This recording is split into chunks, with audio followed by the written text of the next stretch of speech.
A gente estuda agora a radiação de corpo negro, fazendo uma comparação entre as descrições clássica e de Planck.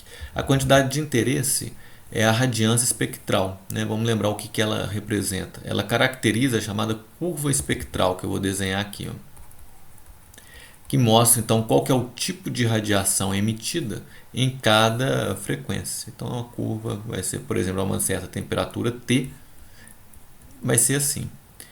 Se eu integro isso em todas as frequências, eu tenho a radiância, que é a energia por unidade de tempo por unidade de área emitida. Tá? Então, RT de Ni é a radiância espectral, sua integral é a radiância. O comportamento que a gente quer descrever é o comportamento experimental que é mostrado aqui. Se eu mudo a temperatura T, eu não mudo a forma dessa curva nos seus aspectos gerais. Eu desloco o máximo, né, para uma frequência maior, o comprimento de onda menor, mas a curva mantém a forma desse tipo. De particular importância para a gente é o comportamento a frequências altas. A gente observa um decréscimo, né, da radiância a frequências altas. O tratamento clássico, como nós vamos ver, leva a uma divergência dessa quantidade a frequências altas. E esse problema é chamado de catástrofe do ultravioleta e exige uma revisão dos conceitos clássicos aplicados ao problema.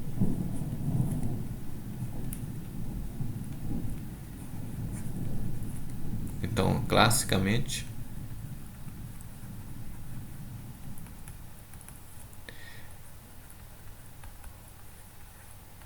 há uma divergência da radiância espectral quando a frequência vai para valores altos, enquanto que o experimento tem um comportamento completamente diferente.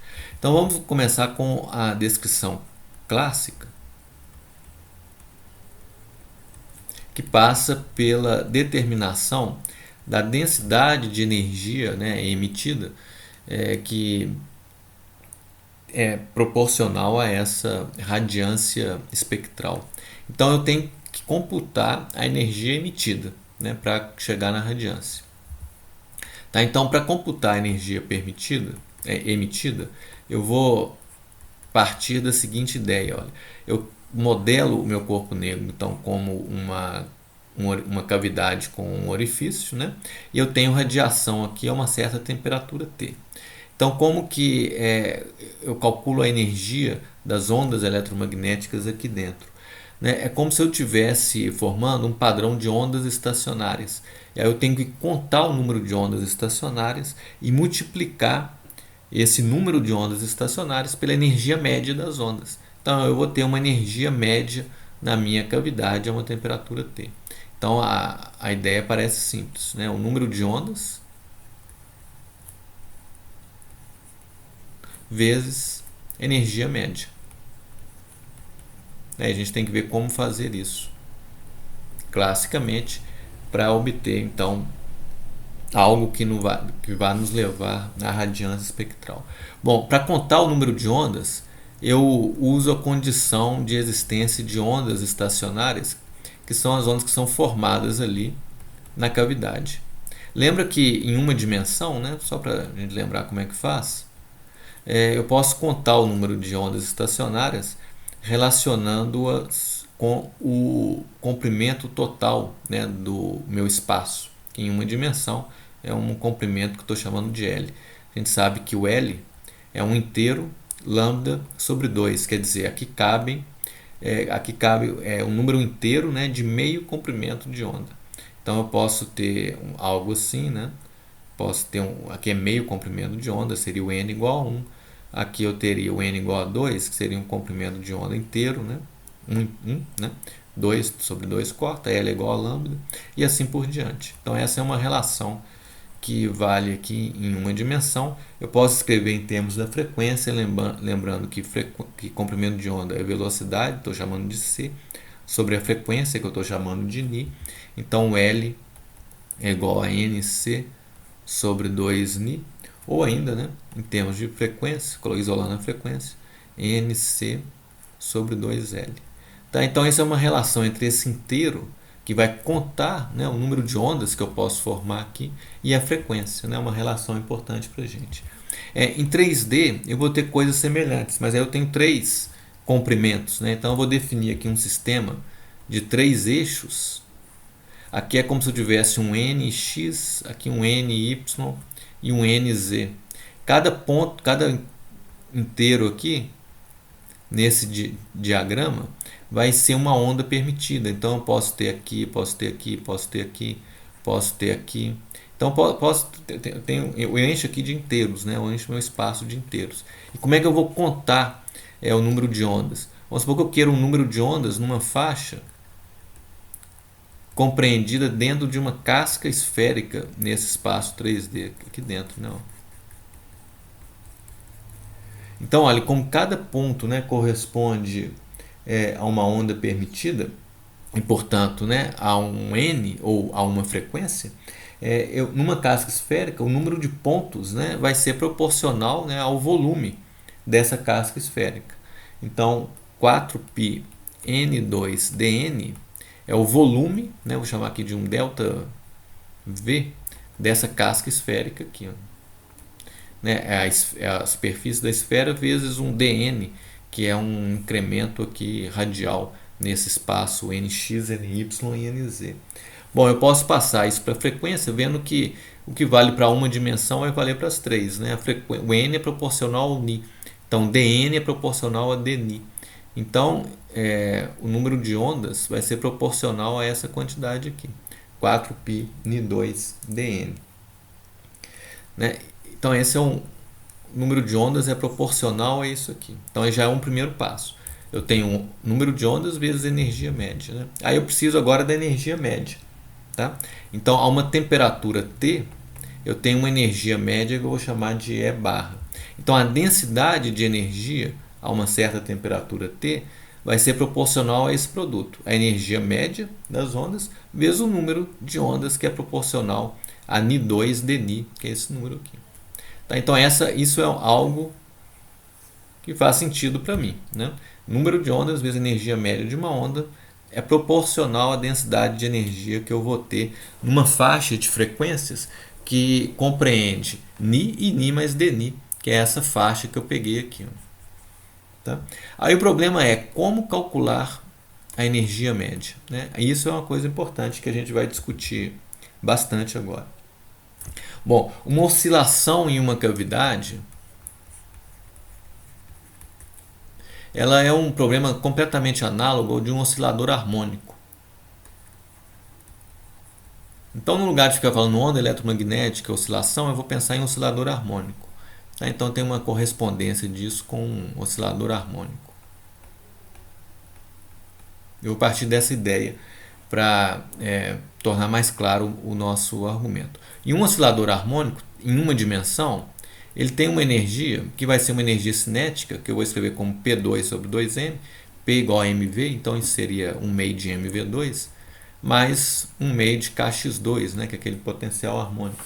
Isso seria a energia, né, de um oscilador harmônico em um P e um certo x. Agora observa, como que eu calculo a média? Para calcular a média, né, eu faço uma série de medidas, somo tudo e divido pelo número de medidas. Então tem lá ε1 mais ε2 mais ε3, cada uma medida, né? Estou fazendo um número muito grande de medidas, vou chamar de n. Então em n medidas eu tenho uma média que é dada por isso aqui. Eu posso reorganizar essa soma escrevendo assim, olha, 1 sobre o número total de medidas, um somatório sobre o número de vezes que eu obtenho o resultado, vou chamar de εi, vezes o valor de εi. Né? Então, é o número de vezes que sai esse número, né? Vezes ele. Aí eu somo sobre todas as medidas, sobre todos os resultados que eu obtive, né? E divido pelo número total de medidas. Né? É a mesma coisa que... É como se eu estivesse agrupando esses valores de energia, falando assim, todos iguais, eu estou chamando de ε1, ε2, ε3, com esse índice I. O número de vezes que saiu, vamos supor, 2 joules, eu coloco aqui 2 vezes 2 joules. Aí o outro saiu 3 joules, então saiu 4 vezes, então eu ponho 4 vezes 3 joules. Aí eu estou fazendo a minha média da mesma forma. Mas notem o seguinte, esse parênteses, número de vezes que um resultado saiu, dividido pelo número total de medidas é exatamente igual à probabilidade de sair esse resultado. Então vai ser um PI εi. É como se eu estivesse jogando dados, né? O número de vezes, vamos supor que eu jogue 100 vezes o dado, né? Saiu tantas vezes o número 6, a face 6 saiu tantas vezes.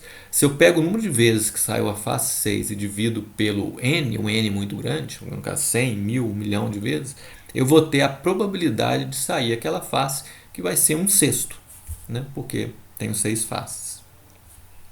Tá? Então, o número de vezes que sai um resultado dividido pelo número total, por esse exemplo do dado, fica fácil vocês lembrarem que é a probabilidade. Então, a maneira de calcular a média pode ser feita assim, né?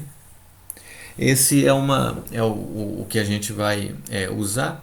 Lembrando, então, que PI é a probabilidade de obter um resultado εi. Tá?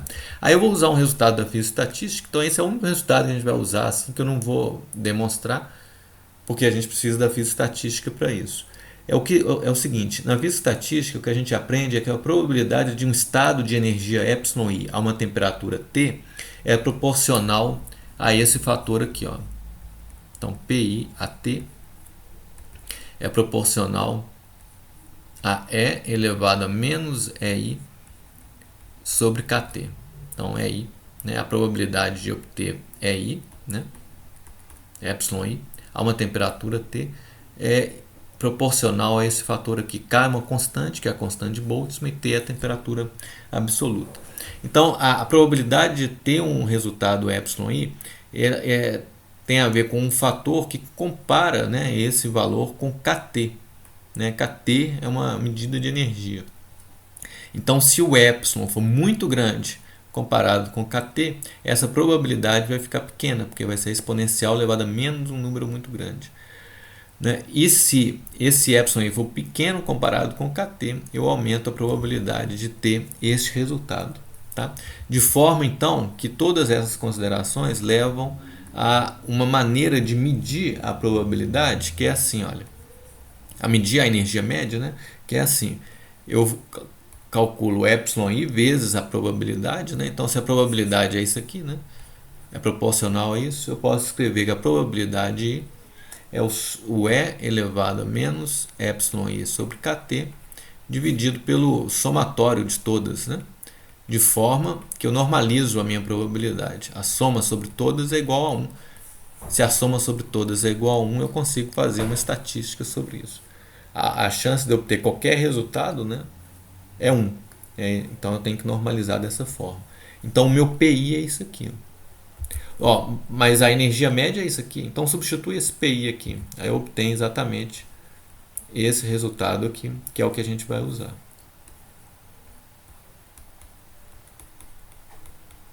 Essa é a maneira de calcular a energia média.